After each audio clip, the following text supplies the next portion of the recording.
BCK ബ്ലോഗിലേക്ക് എല്ലാ പ്രിയപ്പെട്ടവർക്കും സ്വാഗതം. ഇടുക്കി ജില്ലയിലെ ടൂറിസ്റ്റ് പ്ലേസായ നാടുകാണിയിൽ നിന്നും മൂലമറ്റത്തേക്ക് പോകുന്ന ചെങ്കുത്തായ സ്ഥലത്ത് നിൽക്കുന്ന ഒരു പനയാണ്. കുടപ്പന എന്നാണ് ഈ പനയുടെ പേര്. ഇപ്പോൾ ഈ പന പൂത്ത് കായായി നിൽക്കുന്ന ഒരു സ്റ്റേജിലാണ് ഇതിൻ്റെ നിൽപ്പ്.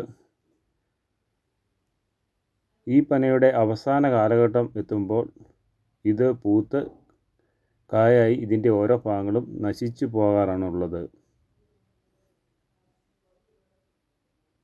55 കാലഘട്ടങ്ങളിലുള്ള പഴയ തലമുറയിലുള്ള ആൾക്കാരാണ് ഇത് നട്ടുപിടിപ്പിച്ച് ഇതിൻ്റെ ഉപയോഗങ്ങൾ മനസ്സിലാക്കി ഇത് കൃഷി ചെയ്തിരുന്നത്. ഇതിൻ്റെ തായ്തടിയിലെ ചോറ് പല രീതിയിൽ പ്രോസസ്സ് ചെയ്ത് ഫുഡ് ഐറ്റം ആക്കി മാറ്റാൻ സാധിക്കും. അതുപോലെ തന്നെ കുടപ്പനയുടെ ഇല പഴയ കാലത്ത് വീടുകൾ മേഞ്ഞിരുന്നത് ഇതിൻ്റെ ഓല വെച്ചാണ്.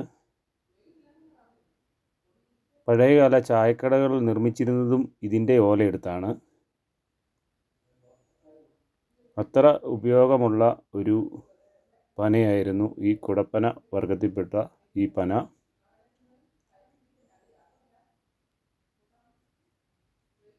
ഞാൻ പോകുമ്പോൾ ഈ ഭാഗങ്ങളെല്ലാം മഞ്ഞു മൂടി കിടന്നിരുന്നു. ഈ താഴ്വാരങ്ങളിലൊക്കെ മലയിഞ്ചി ധാരാളമായിട്ട് കൃഷി ചെയ്യാറുണ്ട്. മണ്ണൊലിപ്പ് തടയുന്നതിനും ഇതിൻ്റെ കിഴങ്ങ് മരുന്നിനൊക്കെയായിട്ടാണ് ഉപയോഗിച്ചിരുന്നത്. ഇപ്പോഴത്തെ തലമുറകൾക്ക് ഇതിൻ്റെ ഉപയോഗം എന്താണെന്ന് മനസ്സിലാക്കാൻ കൂടിയാണ് ഞാൻ ഈ വീഡിയോ ചെയ്തിരിക്കുന്നത്.